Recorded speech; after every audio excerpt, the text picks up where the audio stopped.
तो भारत के साथ धोखा न तो पहली बार हुआ है और न ही शायद आखिरी बार। अमेरिका, फ्रांस, जापान और ब्रिटेन जैसे देश अक्सर भारत को सबसे जरूरी समय पर निराश करते आए हैं। आज की दुनिया में हर देश भारत को एक बड़ा बाजार मानता है। यहाँ निवेश करना, व्यापार करना सबको भाता है। लेकिन जब बात आती है सहयोग या रणनीतिक मदद की, तब वही देश पीछे हट जाते हैं। हर किसी को डर है कि कहीं भारत तकनीक, रक्षा या वैश्विक प्रभाव में उनसे आगे न निकल जाए। यही वजह है कि कई देश भारत के साथ व्यापार तो करना चाहते हैं, लेकिन जब भारत को क्रिटिकल टेक्नोलॉजी, सोर्स कोड या डिफेंस सपोर्ट की जरूरत होती है, तब उनके हाथ कांपने लगते हैं। हाल ही की बात है, जब भारत और पाकिस्तान के बीच तनाव चरम पर था, तब भारत ने फ्रांस से एक महत्वपूर्ण मांग की। भारत चाहता था कि राफेल फाइटर जेट्स के सोर्स कोड को तत्काल उपलब्ध कराया जाए, ताकि हम उनमें अपनी अस्त्र, रुद्र और दुनिया की सबसे तेज सुपरसोनिक क्रूज मिसाइल ब्रह्मोस को इंटीग्रेट कर सकें। इससे हमारी एयर फोर्स की ताकत कई गुना बढ़ सकती थी। लेकिन यह मांग फ्रांस ने ठुकरा दी। उन्होंने भारत को यह क्रिटिकल टेक्नोलॉजी देने से साफ मना कर दिया, जबकि अगर वह चाहते तो कुछ हद तक कंट्रोल भारत को सौंप सकते थे। हालांकि अब दोनों देशों के बीच इस मुद्दे पर बातचीत चल रही है और फ्रांस कुछ शर्तों पर तैयार होता दिख रहा है। लेकिन सवाल यही है, जब सबसे जरूरी समय पर साथ न दे, तो क्या ऐसे साझेदारों पर भरोसा किया जा सकता है? असल में भारत के पास एक और मजबूत विकल्प है, रूस का सुखोई फाइटर, जिसमें भारत को न सिर्फ पूरा एक्सेस मिलता है, बल्कि सोर्स कोड जैसी टेक्नोलॉजी पर भी नियंत्रण संभव है। तो आखिर पूरी कहानी क्या है? भारत ने क्या डिमांड की थी, फ्रांस ने क्यों मना किया, और अब रूस क्या विकल्प दे रहा है? इन्हीं सब सवालों के जवाब हम इस वीडियो में विस्तार से समझेंगे। लेकिन उससे पहले वीडियो को लाइक करें, चैनल को सब्सक्राइब करें और बेल आइकन को ऑल पर सेट करना न भूलें। अगर हम भारतीय वायुसेना की ताकत की बात करें, तो मौजूदा आंकड़ों के अनुसार हमारे पास 500 से भी ज्यादा फाइटर जेट्स मौजूद हैं। और इनका असर हमने हाल ही में देखा, जब भारतीय वायुसेना ने पाकिस्तान की सीमा में घुसकर आतंकियों के ठिकानों पर सटीक मिसाइल हमले किए और सुरक्षित लौट आई।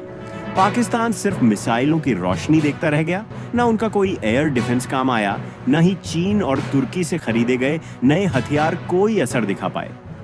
अब अगर बात करें भारतीय वायुसेना की फ्लीट की, तो इसमें सबसे बड़ा हिस्सा रूस से आए सुखोई सू-30 MKE का है, 260 से भी ज्यादा अधिक यूनिट्स। इसके अलावा हमारे पास स्वदेशी तेजास फाइटर जेट्स की भी 40 से अधिक यूनिट्स हैं, जो हिंदुस्तान एरोनॉटिक्स लिमिटेड AHAL ने तैयार किए हैं। फ्रांस से खरीदे गए 36 राफेल और 50 प्लस मिराज 2000 भी हमारी एयरफोर्स का अहम हिस्सा है। साथ ही MiG-21 और MiG-29 जैसे पुराने लेकिन भरोसेमंद फाइटर जेट्स अब भी सेवा में हैं। अब यहाँ फर्क आता है इंटीग्रेशन और कंट्रोल टेक्नोलॉजी का। रूस से लिए गए फाइटर जेट्स में भारत अपनी स्वदेशी मिसाइलें जैसे ब्रह्मोस, अस्त्र और रुद्र को आसानी से इंटीग्रेट कर सकता है, क्योंकि इन फाइटर जेट्स की सॉफ्टवेयर कोडिंग और टेक्नोलॉजी में भारत को अपेक्षित पहुंच मिलती है। लेकिन फ्रांस से लिए गए राफेल जेट्स की बात करें, तो उन्हें 2016 में खरीदने के बावजूद फ्रांस ने अब तक भारत को उनका सोर्स कोड नहीं सौंपा है। भारत कई बार इस कोड की मांग कर चुका है, लेकिन फ्रांस इसे क्रिटिकल टेक्नोलॉजी मानते हुए देने से हिचक रहा है। आपको बता दें कि सोर्स कोड किसी भी फाइटर जेट की सॉफ्टवेयर रीड होता है। इसी के जरिए उसमें अपग्रेडेशन, कस्टमाइजेशन और स्वदेशी मिसाइलों का इंटीग्रेशन संभव होता है। अगर भारत को राफेल का सोर्स कोड मिल जाए, तो हमारी रक्षा कंपनियां उसमें ब्रह्मोस जैसी मिसाइल को जोड़ सकती हैं और भविष्य में अस्त्र और रुद्र जैसी मिसाइलों के साथ भी इसे और घातक बना सकती है।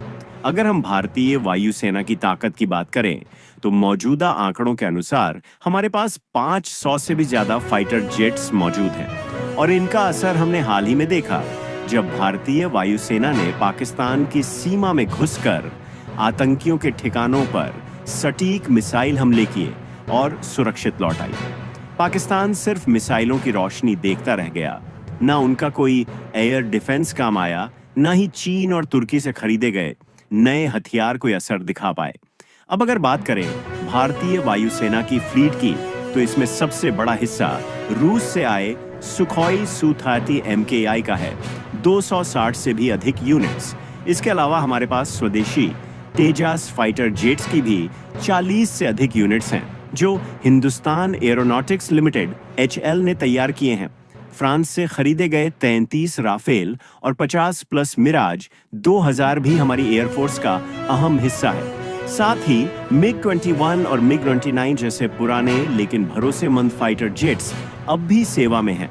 अब यहाँ फर्क आता है इंटीग्रेशन और कंट्रोल टेक्नोलॉजी का।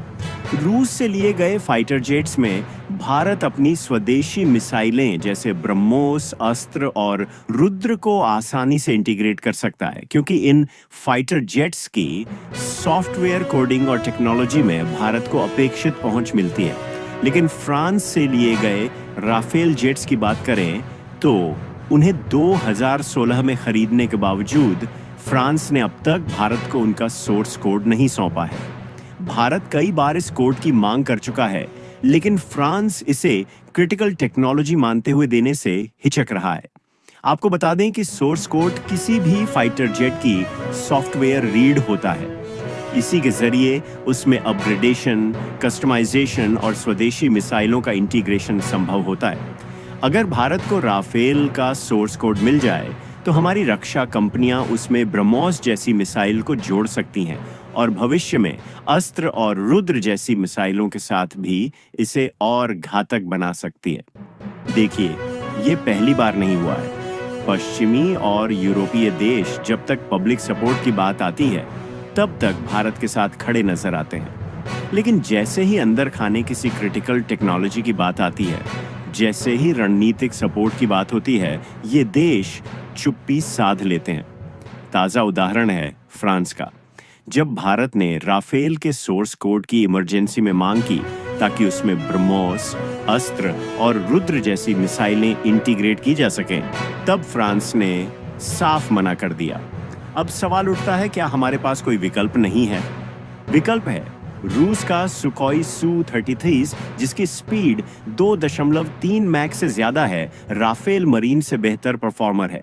MiG-29K का लेटेस्ट वेरिएंट भी फ्रांसीसी जेट को कड़ी टक्कर देता है, और खास बात, रूस ने इनका सोर्स कोड भारत को दे रखा है। तभी तो भारत अपने स्वदेशी हथियार इन जेट्स में आसानी से लगा पा रहा है।